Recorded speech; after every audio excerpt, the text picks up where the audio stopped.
Hürmetli vatandaşlık siyemizden devam edilen çizlağa 2019 yıl 9. ayının 2. günü aktive düşende. Endiki mavzumunda hürmetli vatandaş. New York Uvak dedi. Şincan'da törmüle toşup gitti. Dep görsetti mavzuluk vakale. 9. ayının 2. günü New York Uvak gizli ilan kılındı. Haber kılda koşan. 8. ayının 31. günü New York Uvak gizli ilan kılındı. Haber kılda koşan. Washington, New York Uvak gizli. 8. ayının 31. günü haber kılda koşan. Ötken bir neçe yılda Congo'da dairleri, Congo'nun g'arbiy qismidagi Şinjan'da, mustamlaka Uyg'uristonda bir xil texmi an'anaviy va texmi dahshatli jamiyat va aholi nopusli tizginlash siyosatini yo'lga qo'yiladi. Bu demak, zo'r ko'lamda aholi odamlarni tutib turmalarga tashlash deganlikdir. Congo dairleri İslam diniga ishonadigan Uyg'urlar o'ltiraqlashgan Şinjan'da, mustamlika Uyg'uristonda atalmış qayta tarbiyalash nomida millionlagan Uyg'ur musulmonlarni va boshqa musulmonlarni ayta qattiq umumiy boshqarish va tizginlash ostiga qo'yganligi xalqi olamga allaqachon ayon bo'lib qoldi, ya'ni ma'lum bo'lib qoldi. Congo dairlerinin bunda kılganlarına halkara cemiyet kang miqyasda tanqid qilishga boshladi. New York Vaqt gazeti Buran e'lon qilmagan aloqador doirlarning sonliq ma'lumotini tahlil qilib bayqadiki.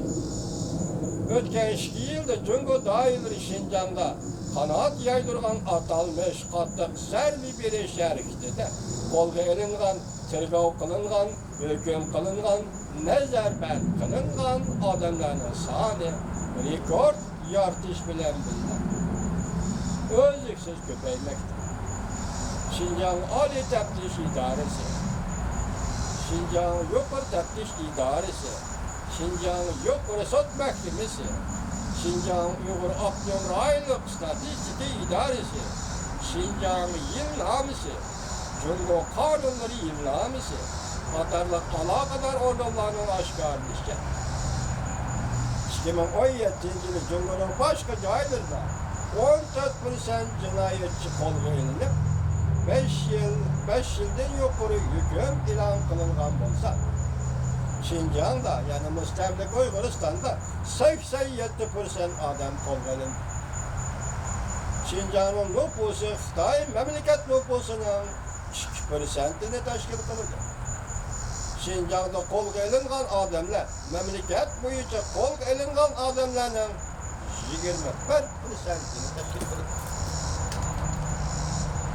2017 yili Şinjan'da qo'lga olinganlar, mustamlika Uyg'uristonda qo'lga olinganlar 2007 yili qo'lga olinganlarning sonidan 10% oshib ketdi.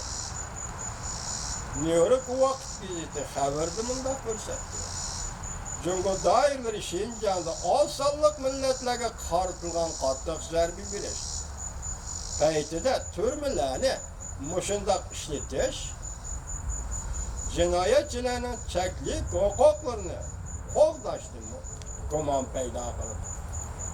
Ko'rib turibsizlar, vatandoshlar, vijdonlar bilyapsizlar, ko'ryapsizlar, o'tiribdi Shangang. Kompartiya bizga kerak emas deydi.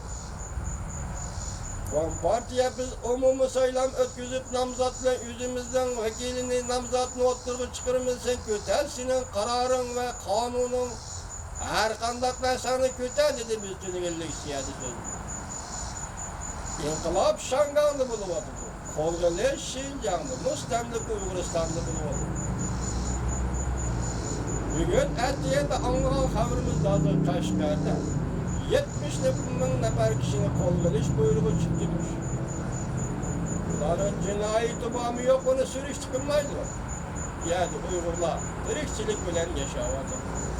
Balki hozirgi kunda ularning turmushi dadam qani, anam qani degan savol bilan boshlanib, shunga javob topolmay bir kunda kech qiladigan turmushda. Siz Xitoy efendi Sharqdan chiqyapti-da, nima ishga g'arbda jiddiylashiib ketdingiz? İşte Şangal tervatıydı. Nemiş Uygurlarına bastırmakçı buldunuz. Bu acayip bir iş. Bu ihtimal bugün Gobingo'ya başta ve vaziyet doğrusu dedi. Bu Gobingo demedi de Tayvan'a 500.000 kişilik koşun bile hücum kılışı tayarlandı. Ahırdan alay sörmesi götürmüş.